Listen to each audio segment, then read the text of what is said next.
PBY 카탈리나 비행정은 미국이 1936년에 처음 생산해 2차 대전 때도 많이 사용했습니다. 총 3,300여 대가 생산되었는데 이 비행정이 바로 핸더슨 필드에 처음 내린 항공기였습니다. 이날이 1942년 8월 12일이었고 이 사진이 바로 첫 번째 착륙을 찍은 것이라고 합니다. 그리고 핸더슨 필드 명명식도 이 비행정의 착륙 이후라고 알려져 있습니다. 이 비행정을 가까이서 찍은 사진을 보면 커맨더 에어크래프트라고 쓰여 있고 그 밑에는 사우스 퍼시픽 포스라고 되어 있습니다. 2차 대전 때 미국은 태평양 지역을 4개의 권역으로 나누었는데 그 중 하나가 남태평양 지역이고 과달카날도 여기에 속해 있었습니다. 남태평양 지역 서쪽에 있는 남서태평양 지역의 총사령관이 메가더 장군이었고 남태평양 지역의 총사령관은 존 맥케인 제독이었습니다. 그 아들은 같은 해군으로 1968년부터 1972년까지 월남전에서 미군을 지휘했고 그 아들이 해군 조종사였다가 월남전 포로가 되고 뒤에 정치인이 된 존 맥케인입니다. 1942년 8월 12일 과달카날에 처음 착륙한 비행정을 몰고 온 사람이 바로 남태평양 지역 사령관 맥케인 제독의 부관이었고 이 비행정은 하루 더 머물다가 부상병 2명을 데리고 귀환합니다. 이렇게 상륙부터 비교적 순탄했던 과달카날 미 해병에게 온 첫 번째 안 좋은 소식이 바로 카탈리나 비행정이 착륙하던 날 일본 진영을 향해 떠났던 개치 중령의 정찰대 상황이었습니다. 핸더슨 필드 주위에 진지를 구축한 미 해병대는 서쪽으로 도망간 일본군을 정찰하기 위해 프랭크 개치 중령 휘하 25명의 병사들이 수송선에 몸을 싣고 1942년 8월 12일 저녁 마타니카우 강 쪽을 향해 출발합니다. 항복 의사가 보였다는 희망적인 정보를 가지고 가는 정찰이었지만 조타상의 혼란으로 원래 목적지였던 포인트 크루즈 서쪽이 아닌 동쪽에 위치한 마타니카우 강 하구에 상륙을 하게 되는데요.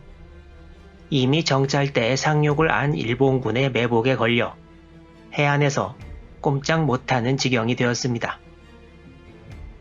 이 사진은 미군이 과달카날 해안가에 보급을 내려놓는 모습인데요.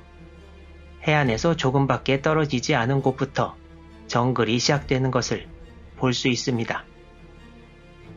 개치 정찰대가 상륙한 포인트 크루즈 동쪽 마타니카우 강 하구는 지금은 많이 개발돼서 강 하구 쪽에는 차이나타운이 들어서 있는데요.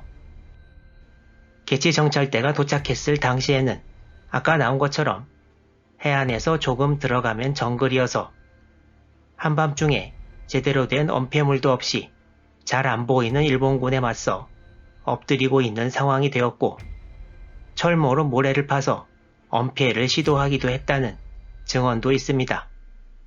상륙하자마자 일본군에 개치 중령이 전사하고 나서 미군은 진퇴양난이 되었습니다. 아른트 병장이 수영과 칸으로 미군 진지로 복귀하고 있을 즈음 일본군은 조명탄을 해안의 미군에 비춰가면서 계속 공격을 가해왔고 조셉 스폴딩 상병이 다시 연락 임무를 맡고 수영으로 복귀를 시도합니다. 스폴딩 상병은 오전 7시 30분경 미군 진지에 도착하는데요. 동이틀 즈음 25명의 정찰대 중에서 생존자는 4명밖에 남아있지 않았다고 합니다. 이 4명은 해안에 계속 있으면서 표적이 되는 것보다 정글로 뛰어드는 게 더 낫다고 결정하고 동시에 해안에서 정글로 뛰어들었으나 일본군의 사격으로 3명이 전사하고 1명만 해안으로 다시 도망갑니다.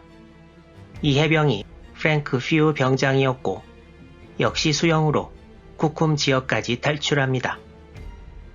휘우 병장을 직접 만난 종군 기자의 말에 의하면 당시 과달카날 인근 해역은 상어가 출몰했지만 결국 미군 진지에 무사히 도착했으며 도착한 지 2~3시간 이후에 만났는데도 불구하고 전혀 지쳐있는 기색이 아니었다고 합니다. 마지막으로 탈출한 휘우 병장은 자신이 본 끔찍한 장면도 얘기했습니다. 바다로 뛰어들 무렵 일본군도 정글에서 나와 부상을 입은 미군과 이미 사망한 미군 시신을 소총, 대검과 일본도로 무자비하게 확인사살하는 장면을 목격했다고 증언했습니다. 휘우 병장은 이를 일본군이 휘두르는 칼이 햇살에 번쩍이는 장면으로 기억하고 있었습니다.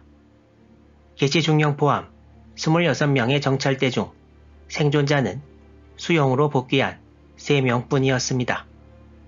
이후 2차로 보낸 정찰대는 일본군과 조우하지 못했고 개치 정찰대도 찾지 못했습니다.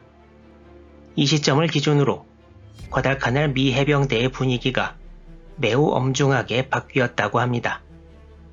그렇다면 이전 정찰대가 일본군 진지에서 봤다는 백기의 정체는 무엇이었을까요? 여러 가지 얘기가 있지만 사실 이건 항복 의사를 나타내는 백기가 아니라 일본군이 일장기를 개항했는데 바람이 없어서 깃발이 늘어져 있었기 때문에 가운데 붉은 원 부분이 잠시 안 보인 것이라는 설도 있습니다. 또한 일본군에게서 노획한 포를 일본군 진영을 향해 쏘니까 깃발이 올라갔다는 얘기도 있고, 그렇다면 5인 사격을 하지 말라고 일본군이 일장기를 올린 것일 수도 있습니다. 어떤 이야기가 맞건 이제 과달카날의 일본군은 쉽게 항복할 의사가 없음이 확실해졌습니다. 과달카날에 강제로 끌려온 노동자들과 일본군 중의 일부가 미군 상륙 이후부터 항복해서 8월 중순이 되면 약 200여 명이 될 정도로 늘어납니다.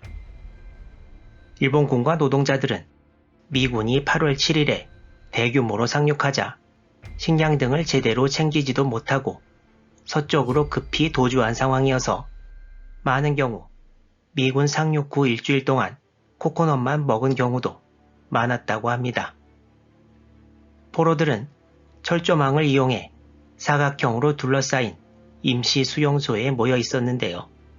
미국 측 자료에 의하면 포로로 잡힌 일본 해군 병사들은 노동자들과 같은 곳에 수용되는 것을 거부해서 따로 수용되었다고 합니다. 조선인 노동자들과 같은 신세가 되는 것이 실은 자존심이었을 수도 있고, 잘못하면 밤에 두들겨 맞을 수도 있어서 겁이 났을 수도 있는데요. 노동자들과 달리 일본군 포로들은 미군 병사들이 자기들을 쳐다보면 같이 째려보는 식으로 지지 않으려고 했다고 합니다. 또한 노동자들은 미군 포로 수용소에서의 대우가 일본군 치하에서보다 훨씬 좋아서 미군이 주는 음식도 잘 먹고 전반적으로 포로 생활에 만족하는 것 같았다고 합니다. 1942년 8월 14일 일본 폭격기들이 처음으로 과달카날 미군 진영을 폭격합니다. 이전에도 일본 항공기들이 날아온 적은 있었지만 직접 폭격은 이날이 처음이었는데요. 쿠쿰 지역을 폭격한 일본군의 폭탄은 전부 바다에 떨어졌지만 그 다음 날인 8월 15일에는 핸더슨 필드 근처에 폭탄이 떨어졌습니다. 이제 일본군이 뺏긴 비행장을 탈환하기 위해 뭔가 계획하고 있다는 것이 명백해지는데요. 미군도 이때쯤 개치 정찰대에 대한 복수를 계획하고 있었습니다. 미군 상륙 일주일 후의 과달카날 상황, 앞으로 계속 이어집니다.